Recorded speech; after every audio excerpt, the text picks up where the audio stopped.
నమస్కారం. ఈరోజు ఎంతో రుచికరమైన కొత్తిమీర నిల్వ పచ్చడి ఎలా చేయాలో చూద్దాము. ఇది అన్నంలోకి కానీ అన్ని టిఫిన్స్‌లోకి కానీ చాలా బాగుంటుంది.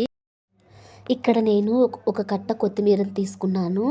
దాని యొక్క మొదలంతా కట్ చేసి చివర్లో ఉన్న కొత్తిమీరని తీసి పక్కన పెట్టుకున్నాను. దీనిని తీసుకొని చిన్న చిన్న ముక్కలుగా కట్ చేసుకొని పక్కన పెట్టుకోవాలి. తర్వాత ఒక బౌల్‌లో నీళ్లు తీసుకొని దానిలోకి కొత్తిమీర వేసి 2, 3 సార్లు బాగా కడిగి పక్కన పెట్టుకోవాలి. దీనిని ఒక తడిగుడ్డ మీద 5, 6 గంటల పాటు బాగా ఆరనివ్వండి. ఇప్పుడు చూడండి కొత్తిమీర అనేది ఎంత బాగా ఉందో. కొంచెం కూడా తడి లేకుండా బాగా ఉంది. తడి ఉన్నట్లయితే పచ్చడి అనేది పాడవుతుంది. దీనినంతా ఒక చిన్న సైజు గల గిన్నెలో వేసుకోండి. ఇప్పుడు చూడండి కొత్తిమీర అనేది ఒక గిన్నెకు సరిపోయింది. ఏ గిన్నెతో అయితే కొత్తిమీర తీసుకున్నామో అదే గిన్నె సగభాగానికి ఒట్టి మిరపకాయలను కూడా తీసుకోండి. వీటిని మధ్యలోకి తుంచి తీసుకోండి. ఇలా తీసుకోవడం వల్ల మనం ఫ్రై చేస్తున్నప్పుడు గింజలు కూడా బాగా ఫ్రై అవుతాయి. దీనివల్ల పచ్చడికి మంచి టేస్ట్ అనేది వస్తుంది. తర్వాత అదే గిన్నెలోకి గుప్పెడంత చింతపండును తీసుకోండి. ఈ చింతపండులో ఉన్న గింజలు, ఈనెలు అన్నీ తీసేసి దీనిలోకి వేడి నీటిని వేసి పక్కన పెట్టుకోండి. ఇలా వేడి నీటిని వేయడం వల్ల పచ్చడి అనేది పాడవకుండా చాలా బాగుంటుంది. ఇప్పుడు మనము పచ్చడికి కావాల్సిన ఆవపిండిని తయారు చేసుకుందాము. దానికోసం ఒక ప్యాన్ పెట్టుకోండి. అందులోకి 1 టేబుల్ స్పూన్ మెంతులు, 2 టేబుల్ స్పూన్ ఆవాలను వేసుకోండి. వీటిని బాగా ఫ్రై చేయండి. ఇవి బాగా ఫ్రై అయ్యాయి. వీటిని తీసి ఒక మిక్సీ జార్లో వేసి మెత్తని పొడిలాగా చేసి పక్కన పెట్టుకోండి.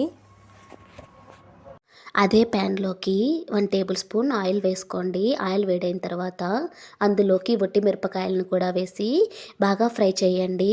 మంట అనేది లో ఫ్లేమ్లో పెట్టుకోండి. ఇవి ఇప్పుడు బాగా ఫ్రై అయ్యాయి. వీటిని తీసి పక్కన పెట్టుకోండి. తరువాత అదే ప్యాన్లోకి కొత్తిమీరను కూడా వేసుకొని బాగా ఫ్రై చేయండి. దానిలోకి 1 టేబుల్ స్పూన్ ఆయిల్ కూడా వేసుకోండి.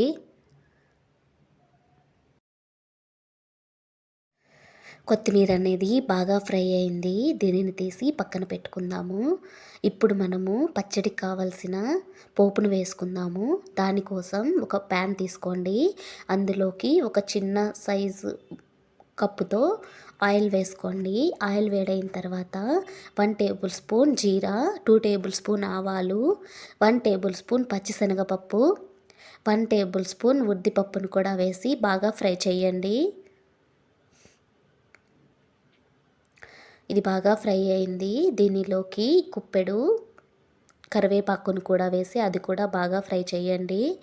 ఇది ఫ్రై అయిన తర్వాత దీనిలోకి 5, 6 ఒట్టిమిరపకాయలను వేసుకోండి.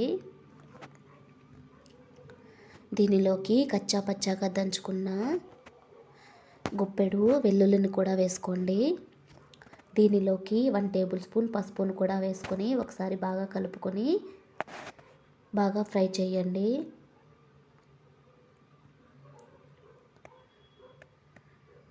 ఇది ఇప్పుడు బాగా ఫ్రై అయింది.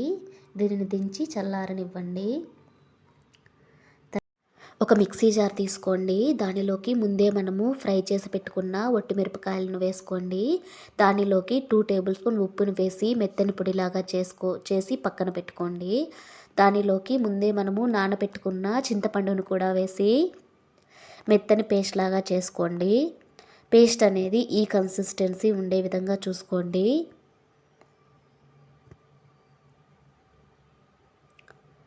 తర్వాత దానిలోకి ముందే మనము ఫ్రై చేసి పెట్టుకున్న కొత్తిమీరను కూడా వేసుకొని దానిని కూడా మెత్తని పేస్ట్ లాగా చేసుకోండి. ఇలా పేస్ట్ చేసుకున్న పచ్చడిని పోపులోకి వేసుకోండి.